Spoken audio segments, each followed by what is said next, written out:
Hey guys, I'm Tom the Tech Chap, and who wouldn't want one of these? Big OLED screen, super thin and light design, enough performance to say play Cyberpunk on high settings, or dare I say get some work done as well, as the name would suggest, because it's the brand new 2024 LG Gram Pro 16 OLED. So is this 2024 model a big upgrade, and is it actually worth buying?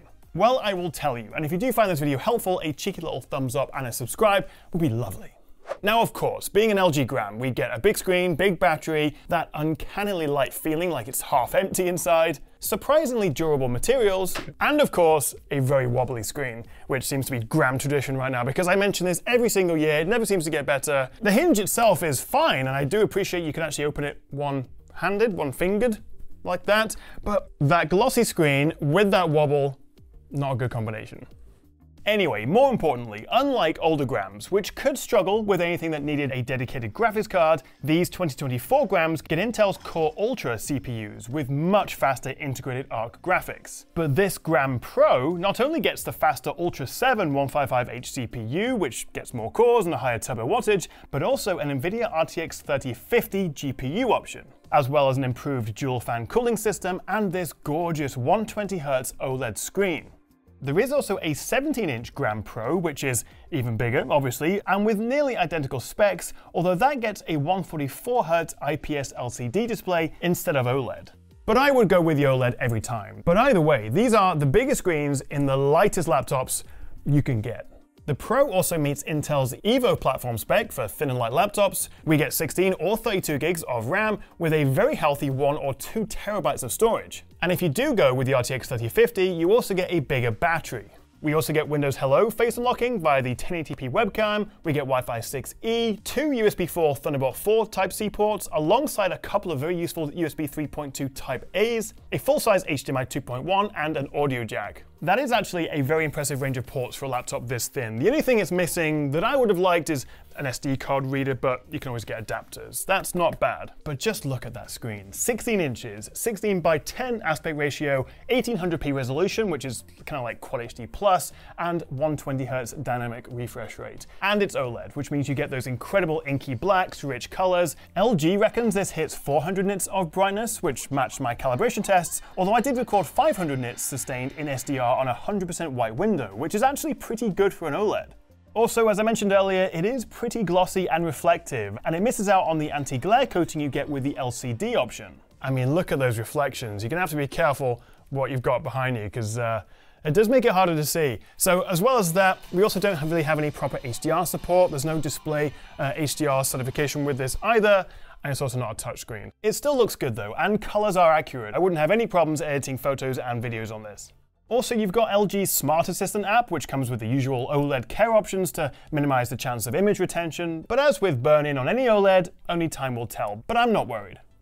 Every year I review these LG Grams, and every year I bounce them around like this and get comments saying, "What are you doing? That's a really expensive laptop." And you're right. It's just so lightweight. I just can't help throw it around a little bit. And actually, despite me dropping it a couple of times, never had any issues. It's actually surprisingly durable. And while there is a bit of flex in the screen and the chassis as a whole, LG say, especially at these bigger sizes, it actually does make it more durable. Like if you've got it in your backpack and things are pressing against it, or you've got some weight on top, then that little bit of flex, like a good building during an earthquake, can move around and not actually crack or break. It also has some military 810H durability standard spec thing, which basically means you can take this in places where, well, I probably wouldn't want to go anyway.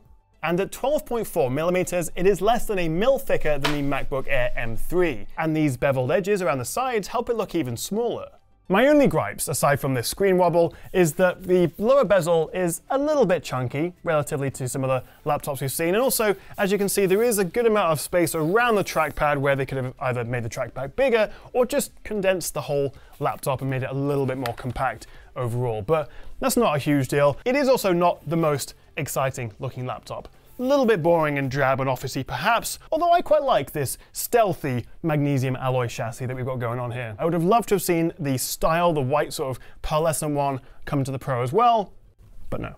Crack it open and you can see we've got the big 90 watt-hour battery here, the new dual fan setup, and you've got both M2 SSDs, which are upgradable unlike the soldered-on RAM. So if you do go with the 1TB version, then you can always add an extra drive down the line. Extra points for that. We get a nice big trackpad, which maybe isn't as insanely big as some others like the MacBook Air or Samsung Galaxy Book 4, but it feels nice, it's smooth, it's responsive, no complaints.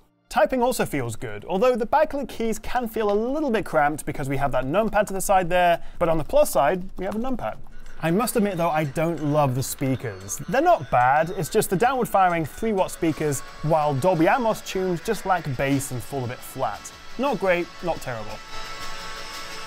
But maybe the most interesting part of all this is the LG Gram Link. This is an app which lets you link up to 10 of your Windows, Android, or iOS devices to your Gram, letting you mirror your phone or tablet screen onto the Gram, or use them as a second screen to extend your desktop, and it actually works. Plus you can use your Gram's mouse and keyboard across the devices, you can transfer files or photos between them, and it's just a good way of being able to use different devices together in a way that's actually useful.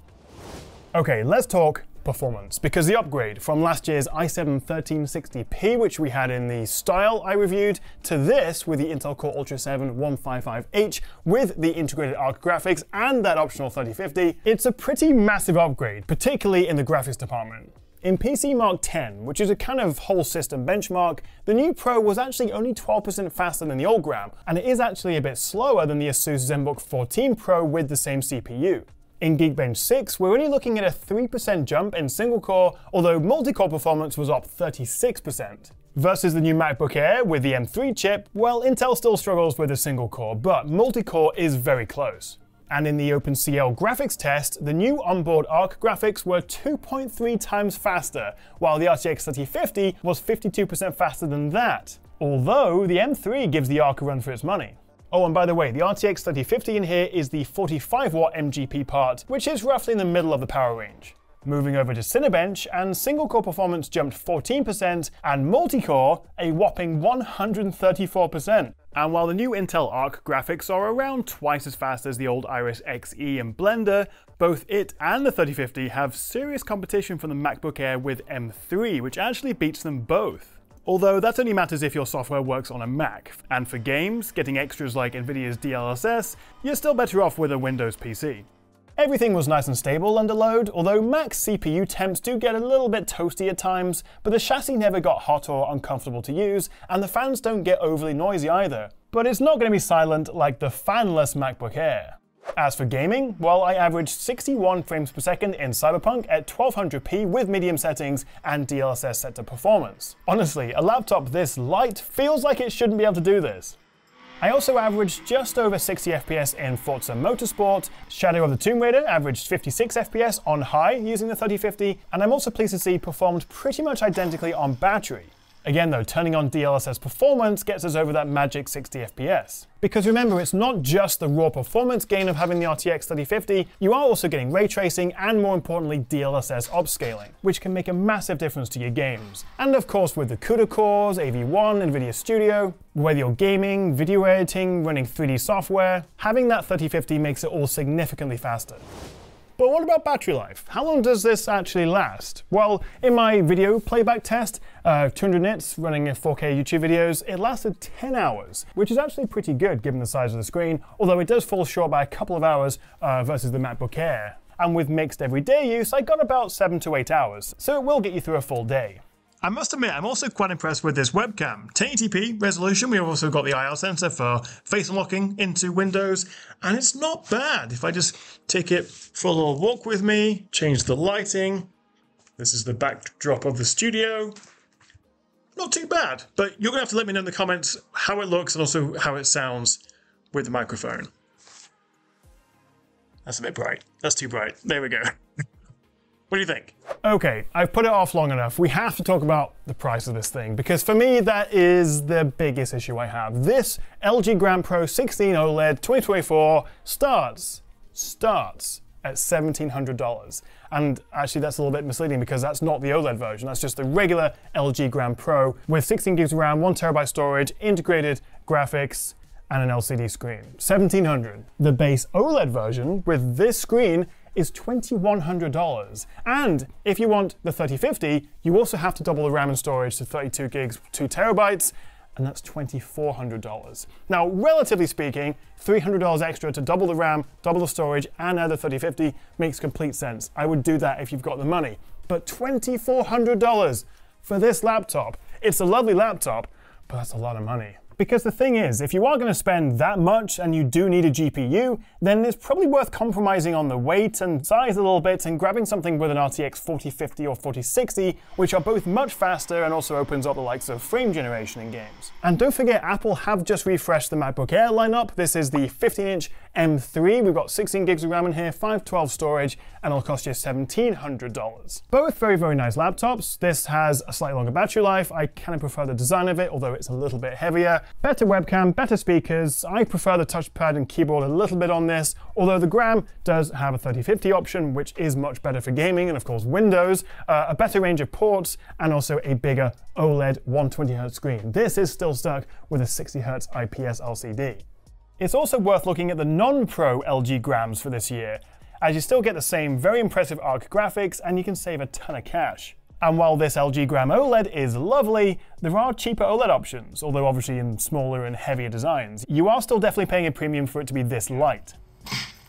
But what do you reckon? Would you spend $2,100 on the base model of this OLED, or a little bit too expensive? Let me know what you make of the new LG Grams in the description below. That's not right, in the comments below. In the description, I will leave a link to this if you fancy checking it out. And it is a very impressive laptop. I like it a lot, assuming you have quite deep pockets, and you really, really do need it to be this light.